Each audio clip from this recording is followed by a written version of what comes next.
برنامج كان كخير قاطع هرتا أنا هذا كشك واحد من قطع تاعته ماشان واحد كجسر بلا وجناعسي أنا مركي هراء واحد شقين جري جري أنا واحد قوان جري كبده بدي استمر أبا أمل أروس كده أنا بس كده أوقفت markaas guriga qaban jiray markii ugu dambeeyay customerkeyga markay ay dhaheen mareen anaga meeshan way nagu fogaatay production waa keenay alaabyo badan aan keenay oo magacay ku qor oo igu taageereen anaga maanta waxaan eedeynaysaa ka hadlayay raga inkastoo aan gabdha aan nahay aan inna istaageerno oo aan garab istaagno in ay muhiim noo tahay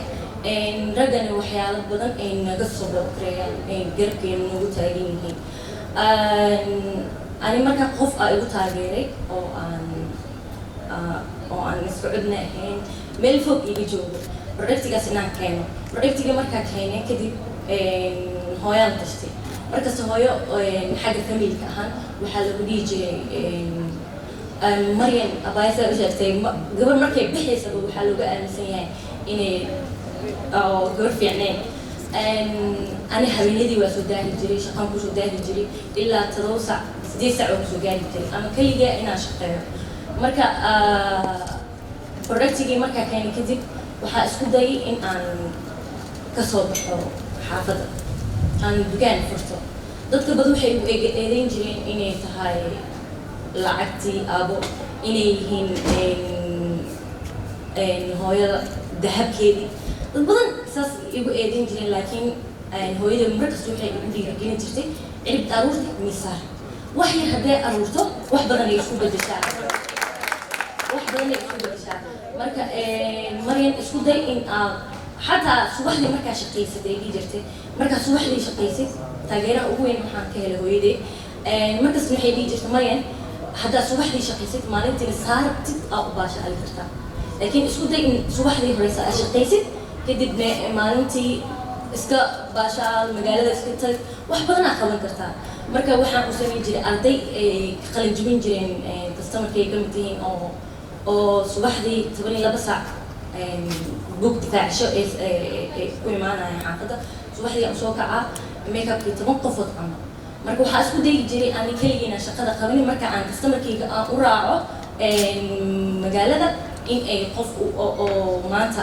garabkayga soo joogsansa oo maanta ii caawiyo marka waxaa isku dayi jiray marka walaasha iimaan waxay dhihi abaan makeup iyo mar waxaa dhihi jiray baxay al makeup si dhiirigelin ay ku noqoto oo mar daba ani horteeda soo fadhiisan marka abaayana idin adeeg badan ay ka qaaday waxay samaysay inay makeup-ka barato ana waxaan soo aadi jiray magaalada oo customerkeygii oo arasidaha u samayn jiray kadib waxaan bilaabay in aan customerka badi ay dhahaan marayna ama gabdho badan inay dhahaan marayna meeshan way nagu fogaatay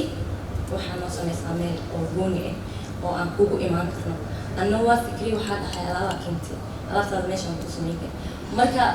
dad badan oo familkayga kamid ah maanta garabkayga taagnaadeen oo i taageereen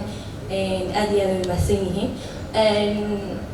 waxaan bilaabay marka inta dukaan aan raadinayo waqti badan igu qaadatay dadka badanna familka waxay ku dhahayaan mareen macnaha wixii ayago oo ku tusaa ani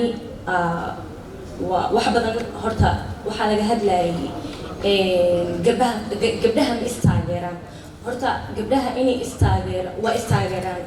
laakiin qofkas asay ku xiran tahay inuu dadaalo qofaan dadaalin qof taageeraysa mala qof walbo inuu mar kasta isku dayo abaayo waxay ka hadlaysa hadday 3 bilood tahay 6 bilood ku gaaraysaa qofkaas inuu helo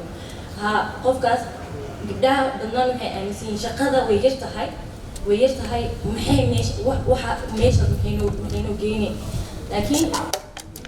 isku day in aad ku dadaashid wax walbo aad haysatid kadib wax weyn isku bedelaysaa insha allah marka aad iyo aad mahadsantihiin inta qofka